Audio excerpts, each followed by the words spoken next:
Donc Mickaël Luberda, chargé de mission développement durable à la CAPEB Haute-Normandie, chambre artisanale des petites entreprises du bâtiment. Donc moi je vais vous parler un petit peu du pôle rénovation et construction basse consommation de Normand'Bat. Alors sur ce pôle, vous allez retrouver des professionnels qui peuvent vous parler de techniques et de matériaux innovants, nouveaux, d'étanchéité à l'air. Vous avez une maquette de 25 mètres carrés avec la mise en œuvre d'isolants par l'intérieur, par l'extérieur, en plancher de comble perdu, plancher intermédiaire, plancher bas. Vous avez un espace de démonstration de vidéos, vidéo notamment sur l'étanchéité à l'air des bâtiments. Des tests de portes soufflantes. Vous avez sur cet espace aussi la démonstration de logiciels de calcul thermique qu'on utilise dans le cadre de notre marque Eco-Artisan, qui identifie les professionnels spécialistes de la rénovation énergétique des bâtiments, grand enjeu du Grenelle de l'environnement.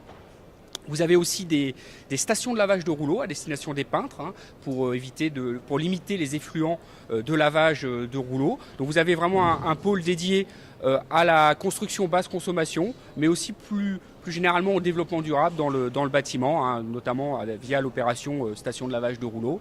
Vous avez aussi la possibilité de voir des démonstrations d'étanchéité à l'air avec une maquette dédiée qui permet de mettre en évidence les défauts constructifs des bâtiments, et notamment au niveau de leur isolation et leur étanchéité à l'air avec des fumigènes.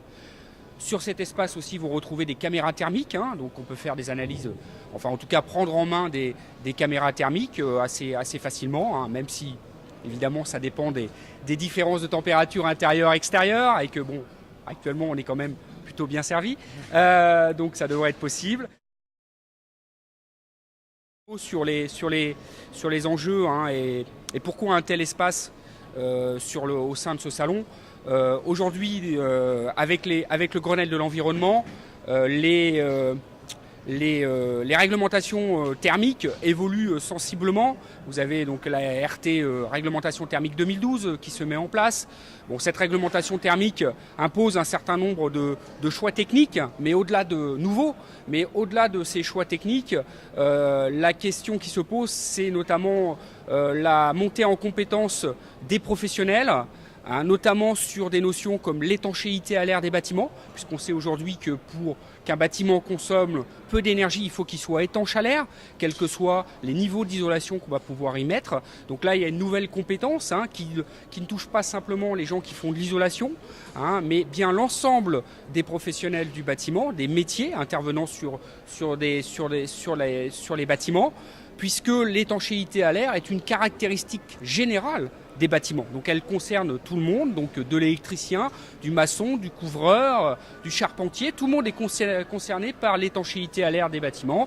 Donc il est nécessaire que chacun puisse se former à ces nouvelles techniques, à cette nouvelle façon de mettre en œuvre des matériaux, afin de pouvoir répondre aux objectifs du Grenelle de l'environnement. Donc je vous invite évidemment à venir nous voir sur le stand de la CAPEB, du pôle construction, basse consommation et rénovation de la CAPEB, afin d'échanger sur ces nouvelles techniques, d'en voir des démonstrations, et aussi pouvoir évidemment vous former pour que vous puissiez répondre aux exigences des réglementations thermiques de demain.